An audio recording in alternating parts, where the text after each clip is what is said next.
Hi there. Hi. Hiya, thanks for coming along today. It's lovely to meet you. So, I'm Amy and I'm going to be conducting the interview with you today. Can you just confirm how we're pronouncing your first name? Yeah, so it's Lucia. Oh, okay, Lucia, brilliant. That's a lovely name. Very different. So, the interview today is for the sales assistant role. We are a new company, Clean Quarter, and we're passionate about reducing plastic waste and improving the environment. We really want to try and fill a gap in the market by providing plastic-free food products. So we want to try and keep our carbon emissions to a minimum, and where possible, we're always trying to source products locally. You probably read that in the advert. The main focus of the job will be providing helpful, friendly customer service to our customers in store and online. And some of the key duties will include assisting customers in store, preparing online deliveries for shipment, ensuring that the supply deliveries are checked against the orders, and just general upkeep of the store. So things like restocking shelves and cleaning up spillages, things like that. If you just want to tell me a little bit about your work experience and just talk me through your CV a little bit, that'd be great. Yeah, so started out, my first job was in hospitality. So I've worked in a couple of different like restaurants and diners and bars. I think that would really help me in this role because I have tons of experience working with customers, whether it's on the phone, um, on email as well, like booking systems and things like that, but also in person as well, which is a completely different experience sometimes than just speaking with people on the phone. And then I also then moved on to do a business admin apprenticeship. So that was in a HR team. So working more with like internal customers, but still gave me a great experience on working with systems like Excel and Word. So I think it's going to give me a great sort of combination of skills for this role. Okay, brilliant. Fabulous. What we'll do now is we'll just go on to some competency questions. So you'll basically just provide an example of something that you've done and how you handled it. And if you haven't had a specific experience, you can always just tell me how you would handle it if that did come up. Um, whilst you're chatting, you'll see that I've got my head down. I'm writing away and trying to get as much information down as possible.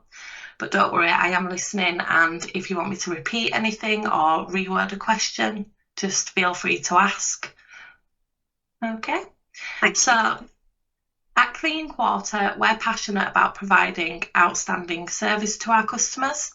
Can you just tell me about what first class customer service means to you and how you would demonstrate that in this role?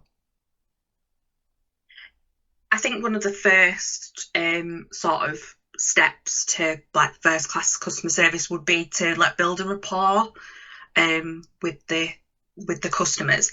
Um, just being friendly, listening to them, like actively listening, and just being yourself as well, being friendly, smiley, because you're not necessarily going to be with these customers for a long time in this role, but I do think that first impression of that they can, maybe see that you are smiling and you feel approachable, that they do, if they have a query, they can come talk to you. And then also putting yourself out there. If I did see a customer that looked a bit confused or they seemed to be searching everywhere, just being comfortable enough to just go up and say, oh, is there anything I can help you with? It breaks that barrier down for them not feeling like that they couldn't come to me. And I think another thing as well is then doing what you say you're going to do. So, for example, in this role, if I'm working in the store and a customer says, have we got, any detergent left, and it's not on the shelf, but I know there's some out back, and I say I'm going to go get it, is doing that straight away and bringing it back rather than doing something else in the meantime and the customer's out on the floor waiting. Or if then there is a delay in that for whatever reason because something's happened, is then updating the customer on that, and just sort of explaining explaining everything. And then, you know, if there is a situation where maybe speaking to a customer for a bit longer, is then just not being afraid to almost make like small talk, asking them maybe what they're doing the rest of the day, just because then in case, like, you know, maybe there's been an error with like a voucher or something we're trying to get sorted, makes the situation a bit more comfortable, and then the customer's hopefully going to feel a bit better about the situation as well. Brilliant, that's amazing, thank you. On to the next one now. So, can you tell us about a time that you had a customer complaining of a poor service? How did you reach a resolve, and what steps did you take to de-escalate that? So I guess sort of like working in hospitality, I'd often have like customers complaining that the food's taken a long time to come out, and that would be sort of a semi-regular thing based on different customers' expectations. So my first step would sort of always be to apologise for the situation. Like as soon as it's raised to you and they mention something, is to apologise and like explain that I'm going to check in on that. Let's see what's happening, and then I would check sort of what time it is now when the order went in and things like that. Only because, like I mentioned before, is expectations can differ with customers, and what potentially sometimes they think has been a while might have actually only been 5 minutes, and then it's managing those expectations that, you know, they might think they've been waiting a long time, but reasonably the food can't come out in that time. So in that situation, you sort of would have to go back to the table and just explain, you know, the food, it's been, you know, 5 minutes, it's only going to be X amount of time more, and then just set the expectations of, you know, then they know, right, I only need to wait another 5 minutes.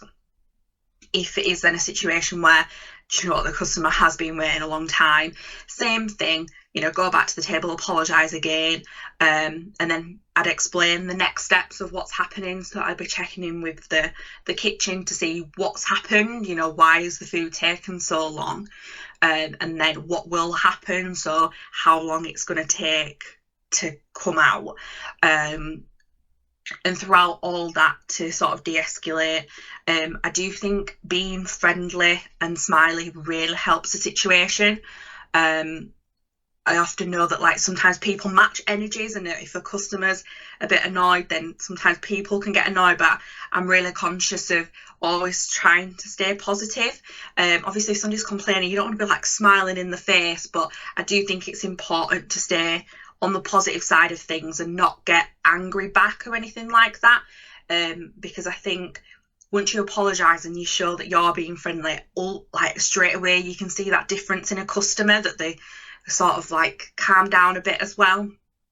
And then depending on the situation, there are times where, you know, maybe you do need to intervene with things like discounts, or, you know, a free dessert, a free drink, as like that extra level of apology, just to sort of make the situation overall that even though it has taken, you know, 10 minutes more, 20 minutes more than expected, it's not been an overall awful situation for the customer, that there was sort of a silver lining to the experience.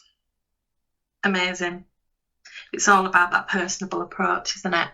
Yeah, definitely. Yeah, just it goes back to the first class service, but I do think no one wants to immediately see somebody who's not smiling. I think that can really put people off, but then definitely something's going bad, I think you need to keep that up and be personable and positive, because then I think people should match you, not me match them. Amazing. That's wonderful. Thank you so much. And then the final question now, so we're almost done. If you could describe an occasion where you made a mistake, so that could be at work or in your personal life, and what was the result of that mistake, and what steps did you take to get that resolved? So I do remember a time where I forgot to put a go-ahead on a table's mains. So the starters had come out, I'd cleared them, and then I was meant to tell the kitchen through the till system, yep, go ahead, make the mains. And I was sort of like checking, I thought, that table hasn't haven't got the food yet, it's not come out. And they hadn't raised it to me, but I sort of noticed it had taken a while, and I went to check the till to see, how long ago did I put that through? And then I realised I hadn't. So the first thing I did was explain the situation to the customer, just to sort of apologise for, the food taking a while, and take accountability as well. So I did explain, the error.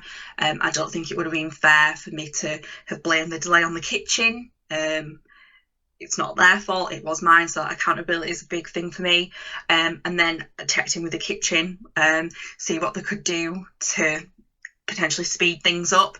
In one specific situation, the kitchen was like, we didn't know if we start cooking it now, it's still going to take another sort of 20-25 minutes. And I thought the kitchen, the table's already been waiting a while. So what I noticed was their drinks were quite low. So I spoke with my manager and just said, can I give them some drinks on the house? So when I went to give them the update on when the food would be, I just sort of brought them their drinks to say, look, I'm really sorry, but whilst you're waiting, here's a round of drinks on us, because they'd already had the starters, so they probably didn't want more food. And I thought giving them the dessert afterwards, it's almost too late at that point. So I thought I'll give them the drinks. And the table, they were happy with the situation. They were really appreciative of the free drinks. They didn't explain that we were rushing or anything.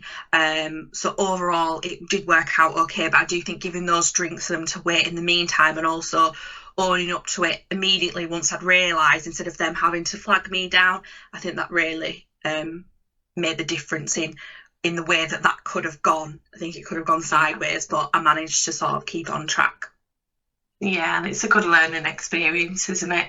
Going forward, always double check. Do that again. Yeah. That's amazing, thank you. Well, that's everything for the questions. Do you have any questions to ask me at all?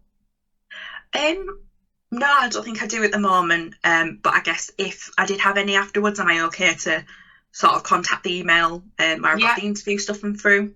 Yeah, absolutely. So we've got the onboarding team, and they actually deal with the final parts of the recruitment process as well. So any questions that you might have, you can fire them over to the same person that contacted you to arrange the interview. And we have got a few more people to see. We're hoping to get a decision made quickly on it. So hopefully by the start of next week, we'll be in touch to discuss further with you. Right, thank you. Thank you for your time. Thanks. Take care.